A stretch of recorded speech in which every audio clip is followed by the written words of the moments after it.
Hello and welcome to this video where we are going to discuss some suggestions and tips on how to write chapter 4 findings of your assignment. So first of all, my suggestion is that in this chapter, you focus only on the empirical data that you collected, only empirical aspects, not really the theory, because the theory will come in chapter 5 in the discussion. So now you can forget a little bit about the adding articles or references. You don't need them now. Maybe you want to highlight something that is very important. You can add if you want 1, 2, or 3, not that many. So keep that in mind. First of all, it's very practical with the data that you collected. And the second thing is that I suggest that you also divide it in these sections for quantitative, qualitative, and an overall thing. So let's start with the quantitative aspects of the findings. The first question or what this section should be about is what are the results from the collected data. And to start with that, I suggest that you write one short paragraph. It can be, I don't know, that it doesn't have to be very long, 4 or 5 sentences where you discuss interesting things about your descriptive statistics. You already have that. I will change to Excel because you already prepared this in workshop 3. You have it with data, right? Here is just the format that I used, but you already have it with data.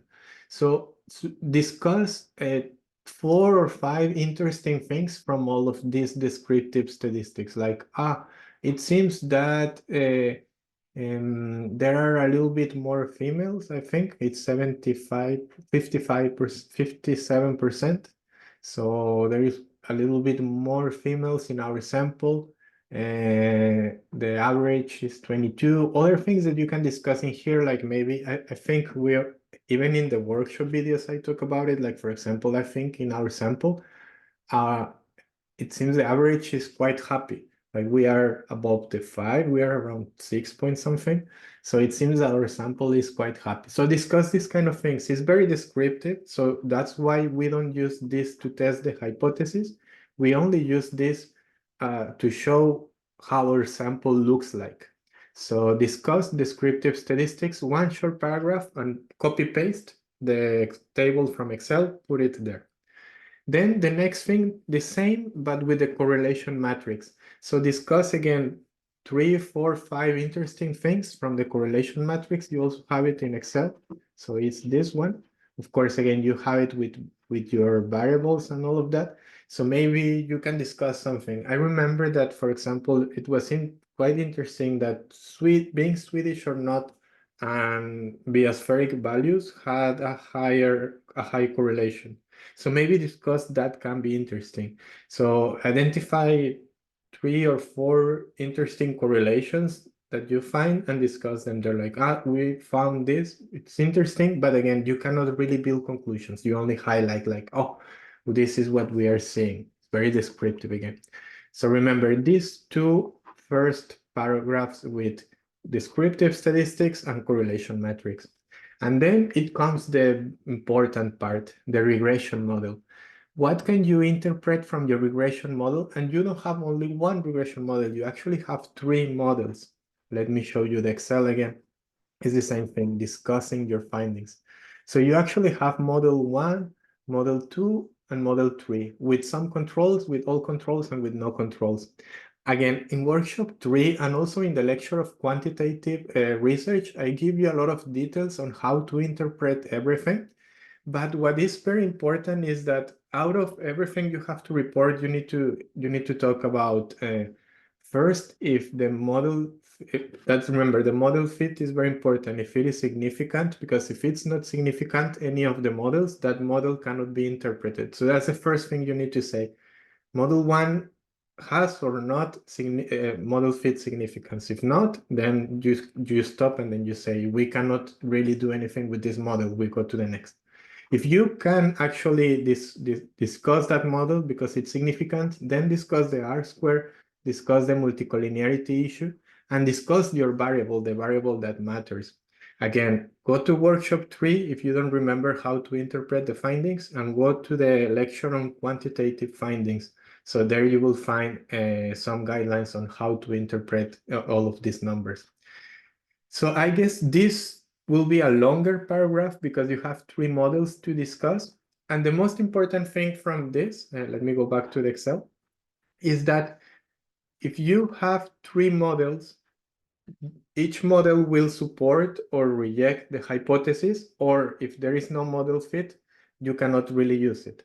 So based on these 3 possibilities and your 3 models, you need to kind of create an overall conclusion. Again, I already explained that in the workshop and in the lecture. So take a look at that. Remember, if your 3 models have no problem with anything, model fit, the multicollinearity, if they are okay, and then your variable is significant with the sign that you want, and you support in all of them, is total support. If you reject in all of them, is total rejection. You can have contradictory findings. You can also report that, or you can also conclude as partial support, partial reject. If 2 models support and 1 no, or the opposite, if 2 models reject and 1 no. Again, I don't want to give you the lecture again because it's in the workshop and in the lecture, so please take a look at that. But that's basically what you have to write in this section. So it's really 3 paragraphs and 3 tables. So 1 paragraph for each table. The descriptive statistics with its discussion, very quick discussion, the same with correlation matrix and its paragraph, very short paragraph, and the regression with a long paragraph because that paragraph needs more, right? So that's the quantitative section. 3 paragraphs, 3 tables. And then we move to 4.2 with the qualitative findings. So in qualitative findings, my suggestion is that you write 1 paragraph for each of the concepts that you will discuss. At the beginning of your literature review, or more like at the end of the literature review, you end up with a framework out of different concepts or mechanisms that you wanted to understand. So actually in your qualitative findings, you want to show how they work. Are there relationships between these concepts? Are there some concepts that are not relevant? As it says in here, how and why? Did you find something new also? So my suggestion is that maybe in this 4.2, write 1 paragraph for each of the concepts that you discussed. So from the original framework. And if you find something new, also maybe add it in 1 paragraph. And after, it depends on how many concepts or mechanisms you are discussing. I guess it goes between 3, 5, 6 maybe. So maybe 3 or 5 paragraphs discussing each of your concept, and maybe 1 overall final paragraph where you discuss how everything works together. Like all of your concepts, maybe they interact between each other, or if not, explain why not in this final paragraph where you explain the overall connections.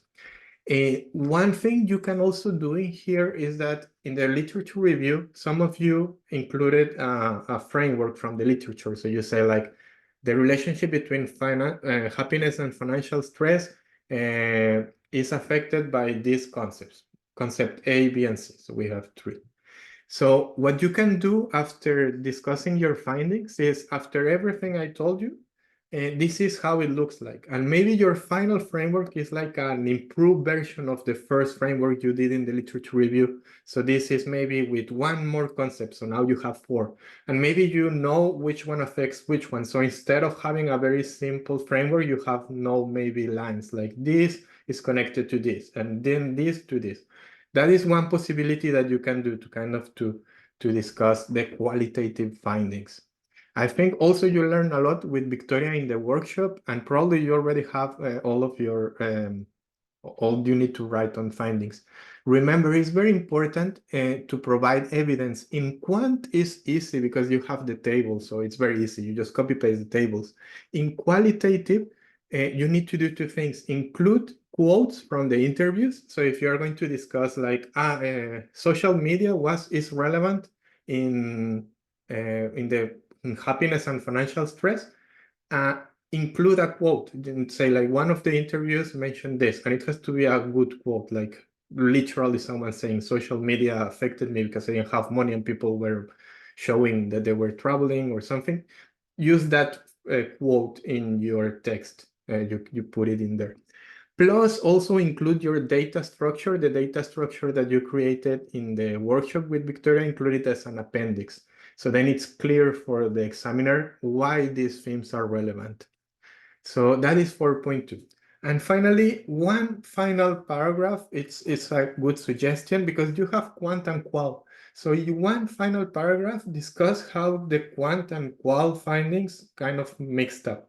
Are they contradicting each other or are they complementing each other? Are they similar? Are they different? So maybe just one final thing. You can say like, our models show that we have partial support in because not all the models we have support, but in the findings we actually understood in more detail that it's not so simple as we originally thought. So that's maybe why the quantitatively is difficult to test, or that's why we have contradictory findings. Or the opposite, you can say like in the quant everything worked great, but when we did the qual we realized it's more complex.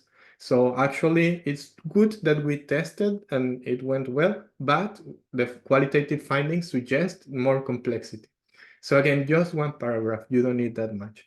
So I guess the finding section is a bit long because you need 3 paragraphs minimum for the quant, and the qual, depending on how many concepts you will discuss, but I can see it will be around 3, 4, plus the overall findings, and also plus the final paragraph in here where you explain the connection between your concepts. So that's it with the findings chapter. In the next video, I will discuss the discussion.